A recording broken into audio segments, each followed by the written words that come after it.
Let us सी बिहार। बिहार को इस budget में क्या मिला है 25-26 के बजट में? तो सबसे हाईलाइटेड जो है वो मखाना बोर्ड है। मखाना को अंग्रेजी में फॉक्सनट बोलते हैं।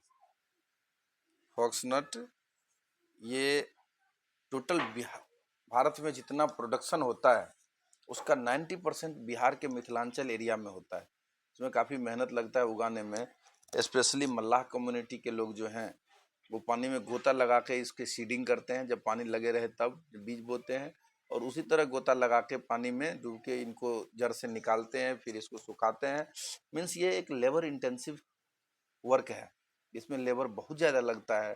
और जैसा कि जेडीयू के प्रवक्ता ने बोला है कि हमारे यहाँ घूमने आई थी निर्मला सीतारमन, तो उनको दिखाया गया कि इनका कितना हार्ड वर्क है, तो उससे प्रभावित होकर उन्होंने मखाना बोर्ड बनाया है।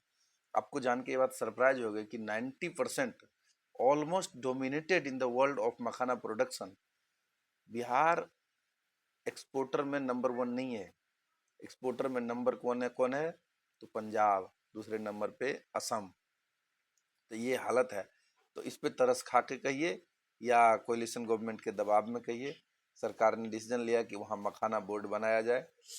कुछ लोग क्रिटिक्स तो ये भी कह रहे हैं कि चूंकि नॉर्दर्न बिहार में बीजेपी का डोमिनेंस है, उसके कोलिशन पार्टनर ज़्यादा सीट जीत रहे हैं, इसलिए वहाँ पे मखाना बोर्ड बनाने का डिसीजन लिया गया। हालांकि ये झूठ है, क्योंकि झूठ है कि सत्य है आप डिसाइड कर लेना, बट क्योंकि यहाँ बिहार में लॉजिस्टिक को लेके प्रॉब्लम था, इसके स्टोरेज को लेके प्रॉब्लम है कि कहाँ स्टोर किया जाए। अभी तक कोई कार्गो ले जाने वाली वहाँ पे एयरपोर्ट नहीं थी। तो एयरपोर्ट में दरभंगा एयरपोर्ट का डेवलपमेंट काफ़ी तेज़ी से हुआ पिछले कुछ साल में, अब तो ऑपरेशनल हो गया। पूर्णिया पे काम चल रहा है, और तीसरा इधर दानापुर में जो है उस पर भी काम चल रहा है। तो अब यहाँ से कार्गो को ले जाना आसानी होगा। अगर मखाना बोर्ड बनेगा तो वहाँ कंजप्शन उसको अच्छा से होगा, फूड प्रोसेसिंग हो सकता है वहाँ पे, और किसानों को एक अच्छा दाम मिलेगा। उसके बाद national institute of food technology, Chirag Paswan का असर दिखा है। चिराग पासवान जी हमारे फूड प्रोसेसिंग इंडस्ट्री के मिनिस्टर हैं, तो उन्होंने एक इंस्टीट्यूट बनाने का निर्णय लिया। जो इससे पहले फूड प्रोसेसिंग इंडस्ट्री का एक इंस्टीट्यूट वहाँ वैशाली में खोद खोल चुके थे इनके पिताजी स्वर्गीय रामविलास पासवान जी। तो ये चिराग पासवान जी का इम्पोर्टेंस मान सकते हैं।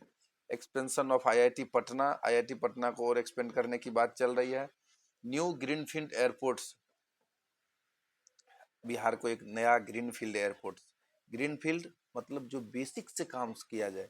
अगर याद रखना हो तो ग्रीनफील्ड वहाँ जहाँ हरा भरा घास हो, और घास को काट के आप वहाँ पे रनवे बनाइए, वो एरिया फेंस कीजिए और वहाँ प्लेन उतार दीजिए, वो ग्रीनफील्ड प्रोजेक्ट है।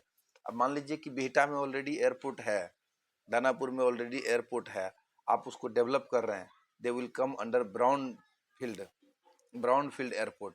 तो वो बिहटा में फिर से सरकार बोल रहा है हम उसको बनाएंगे, क्योंकि यहाँ कुछ दिन पहले न्यूज़ सुने होंगे कि वो ड्राई कार्गो पोर्ट भी बना है बिहटा, इसीलिए वहाँ पे ये ब्राउन फील्ड एयरपोर्ट की बात चल रही है कि उसको तेजी से कंप्लीट किया जाएगा। वेस्टर्न कोसी कनाल प्रोजेक्ट, अगेन ये इंपॉर्टेंट होगा क्योंकि मखाना प्रोडक्शन में इसका ज़्यादा रोल है। National centre for excellence developing skill global expertise and partnership के लिए एक national centre of excellence develop किया जाएगा। नेशनल सेंटर फॉर एक्सलेंस, ये बिहार में डेवलपमेंट की बात चल रही है। कुछ लोग तो बोल रहे हैं, हालांकि कुछ लोग कौन बोलेगा, अपोजिशन पार्टी के लोग बोल रहे हैं कि ये तो राजनीतिक एडवेंचरिज्म है। इस पिछले बार भी बोल के गए थे प्राइम मिनिस्टर, हम 1 लाख करोड़ दे देंगे, दिया आज तक एक भी पैसा नहीं। मखाना बोर्ड के बारे में माननीय मनोज झा ने कहा कि ये पहले बने हुए हैं, फुल कैपेसिटी पे वर्क नहीं कर रहे हैं, 42 मैन पावर होना चाहिए, only 10 are working till now. बहुत पहले डेवलप हो चुका है, लेकिन उसको रीपैकेजिंग सरकार कर रही है। जो भी हो, कुछ फंड तो अलॉट हुए हैं, काम हो जाए तो मखाना के जो कारोबार 90% है प्रोडक्शन भारत का बिहार से, उसको एक अच्छा इनकम मिलेगा किसानों का। किसी का इनकम तो डबल हो कम से कम बिहार में। आईआईटी पटना का expansion, national institute of food technology, new greenfield airports, एक बनेगा, कहाँ बनेगा अभी तक डिसाइड नहीं दिया है, न्यूज़ में नहीं दिया, तो हम ये नहीं जानते हैं। वेस्टर्न कोसी कनाल डेवलपमेंट को लेके बात है, देखते हैं कहाँ तक बिहार में पहुंच पाता है। Thank you.